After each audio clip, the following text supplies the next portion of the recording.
5 ಮಾಡ್ಬೇಕಾ ನೀವು? 5 ಅತಿ ಮಾತಾಡ್ಬೇಡ. ಮೈ ಮೇಲೆ ಪ್ರಜ್ಞೆ ಇರ್ಲಿ. ಯಾರ ಹತ್ರ ಮಾತಾಡ್ತಾ ಇದೀಯ ಅಂತ ಏನ್ ತಿಳ್ಕೊಂಡಿದ್ಯಾ? ಒಳ್ಳೆತನಕ್ಕೆ ಗೌರವ ಕೊಟ್ರೆ ನಾವು ಗೌರವ ಕೊಡ್ತೀವಿ. ದುರಂಕಾರ ಮಾತಾಡಬೇಡ ಇಲ್ಲಿ. ನಿಮ್ಗೆ ಯಾರು ಏನು ಮಾಡಕ್ ಆಗಲ್ಲ ಅಂತ ತಿಳ್ಕೊಂಡಿದ್ದೀರಾ? ಮಾತಲ್ಲೇ ನಿನ್ನ ಆಟಿಟ್ಯೂಡ್ ಗೊತ್ತಾಗುತ್ತೆ.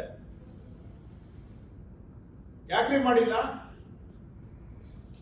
ಏನ್ ಉತ್ತರ ಕೊಡ್ತಾ ಇದ್ದೀರಾ? 5 ಮಾಡೋದು? ಯಾವಾಗಿಂದ ಇದ್ದೀರಿ ಅಲ್ಲಿ?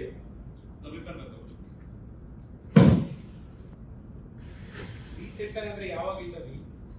ಮೊನ್ನೆ ಟ್ರಾನ್ಸ್ಫರ್. ಎಲ್ಲಿಂದ ಹೋದ್ರಿ? ಎಲ್ಲಿಂದ ಹೋಗ್ತೀವಿ? ಅದೇ ಇಲ್ಲೇ ಬ್ರಾಕೆಟ್ ಇರೋದು ಸಿಂಡಿಕೇಟ್.